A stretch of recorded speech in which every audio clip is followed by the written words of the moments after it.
नमस्कार मित्रों, ये एक बाल कहानी है जो हम बचपन में सुनते थे। इस कहानी का नाम है एकता की शक्ति। एक गांव में एक किसान रहता था। उसके 4 बेटे थे। यह किसान बहुत ही मेहनती था।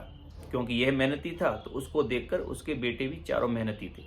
लेकिन वो चारों एक दूसरे से झगड़ा करते रहते थे। किसान ने उन्हें बहुत समझाया, बहुत समझाने का प्रयास किया, लेकिन वो नहीं समझे। किसान सोचता था कि कैसे मैं इन्हें समझाऊं कि एकता में शक्ति है, कैसे इन्हें समझाऊं कि इनको मिलजुल कर रहना चाहिए। एक दिन उसने अपने चारों बेटों को बुलाया। जब चारों बेटे उसके पास आ गए तो उसने पास में रखा एक लकड़ी का गट्ठर उनको दिया और सबसे बड़े बेटे से कहा, इसे तोड़ के दिखाओ। बड़े बेटे ने बड़ा प्रयास किया लेकिन उस लकड़ी के गट्ठर को तोड़ न पाया। उसके बाद उससे छोटे बेटे से कहा, फिर उससे छोटे और अंत में सबसे छोटे बेटे को वो लकड़ी का गट्ठर दिया। लेकिन कोई भी बेटा अथाह प्रयास करने के बावजूद उस लकड़ी के गट्ठर को तोड़ न पाया। अब किसान ने वो लकड़ी का गट्ठर दिया, उसकी रस्सी खोली और अलग अलग लकड़ियां उनको दी।